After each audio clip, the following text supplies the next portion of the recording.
மது ஒழிப்பு மாநாட்டுக்கு விசிக்கு நடத்தும் மது ஒழிப்பு மாநாட்டுக்கு மதவாத கட்சியான பாஜகவில சாதிவாத கட்சியான பாமக மட்டும் அழைப்பு இல்லை அப்படின்னு திருமாவளவன் வெளிப்படையே சொல்லியிருக்காரு. தமிழ்நாட்டில் மதுவிலக்கை ஏற்படுத்த வேண்டும் என்று என கோரிக்கை வலுப்பெற்று வருவதில் பாட்டாளி மக்கள் கட்சி மகிழ்ச்சி அடைகிறது. தமிழ்நாட்டில் மதுவிலக்கு குறித்து பேசுவதற்கு மிகவும் தகுதியான கட்சி பாட்டாளி மக்கள் கட்சி தான். அதுவும் இந்த ராமதாஸ் தான். 1981 எம்ஜிஆர் ஆட்சியில் மதுவிலக்கு ரத்து செய்யப்பட்ட நாளில் தொடங்கி கடந்த 44 ஆண்டுகளாக மதுவிலக்குக்கு எதிராக பாட்டாளி மக்கள் கட்சி போராடி வருகிறது. மது ஒழிக்கப்பட வேண்டும் என்பதுதான் பாமகவின் நோக்கம், எண்ணம். சென்னை மாகாணத்தின் சில பகுதிகளில் ராஜாஜி சென்னை மாகாணம் முழுவதும் ஓமந்தூர் ராமசாமி ரெட்டியாரும் மதுவிலக்கை கொண்டு வந்தனர். 25 ஆண்டுகளுக்கு பிறகு 1972 கலைஞர் மதுவிலக்கை ரத்து செய்ய தீர்மானித்த போது 94 வயது முதியவரான ராஜாஜி கொட்டும் மழையில் கலைஞரின் வீட்டுக்கு சென்று மதுவிலக்கை ரத்து செய்யக்கூடாது என்று வலியுறுத்தினார். ஒரு தலைமுறை மது என்றால் என்ன என்றே தெரியாது, அந்த மாதிரி வாழ்ந்துட்டாங்க. அதனால செய்யாதீங்கன்னு சொல்லி ராஜாஜி கொட்டும் மழை 94 வயசு அவர்கள். ஆனாலும் கலைஞர் மதுவை திறந்து விட்டார்.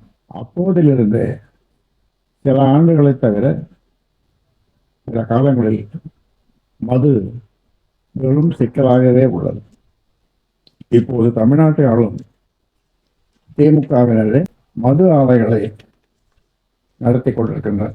மதுவுக்கு எதிராக 35 ஆண்டுகளில் 200க்கும் மேற்பட்ட போராட்டங்களை நான் நடத்தியுள்ளேன். 32 மாவட்டங்களிலும், அப்பொழுது 32 மாவட்டம், இப்போ 38 மாவட்டம், 32 மாவட்டங்களிலும் மகளிர் மது ஒழிப்பு மாநாடுகளை நான் நடத்தியுள்ளேன். மகளிரை கொண்டு ஆயிரக்கணக்கான மகளிர்கள் கலந்து கொள்வார்.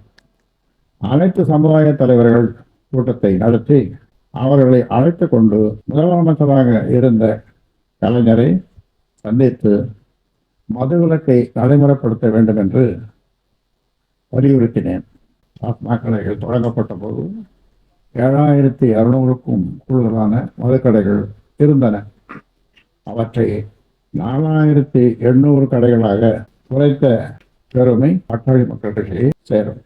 உச்ச நீதிமன்றம் வரை சென்று போராடி தேசிய மாநில நெடுஞ்சாலைகளில் உள்ள 3321 மதுக்கடைகளை மூட வைத்தது பாட்டாளி மக்கள் கட்சி தான். தமிழ்நாட்டில் காலை 8 மணி முதல் நள்ளிரவு 12 மணி வரை மொத்தம் 16 மணி நேரம் மதுக்கடைகள் திறக்கப்பட்டு இருந்தன. அதை 10 மணி நேரமாக குறைத்தது பாட்டாளி மக்கள் கட்சி தான். தமிழ்நாட்டில் உள்ள அரசியல் கட்சிகள் மதுவிலக்கு பற்றி பேசவே அஞ்சின. 2016 பாமக தேர்தல் அறிக்கையில் தமிழ்நாட்டில் பாமக ஆட்சிக்கு வந்தால் முதல் நாள் முதல் கையெழுத்து மதுவிலக்கு என்று அறிவித்தோம். அதன் பிறகுதான் திமுக உள்ளிட்ட கட்சிகள் மதுவிலக்கு பற்றி பேச தொடங்கின. இப்போதும் தமிழகத்தில் மதுவுக்கு எதிராக தீவிரமாக போராடி வருவது பாட்டாளி மக்கள் கட்சி தான். தமிழ்நாட்டில் முழுமையான மதுவிலக்கை கொண்டு வருவதற்கு பாட்டாளி மக்கள் கட்சியால் மட்டும்தான் முடியும். அதை நாங்கள் சாதிப்போம். அதாவது நீங்கள் ஒரு கேள்வி கேட்டீங்க, பாட்டாளி மக்கள் கட்சி அரசியலும் மது ஒழிப்பிலும் எங்கள் வழியில் எங்கள் பயணம் தொடரும்.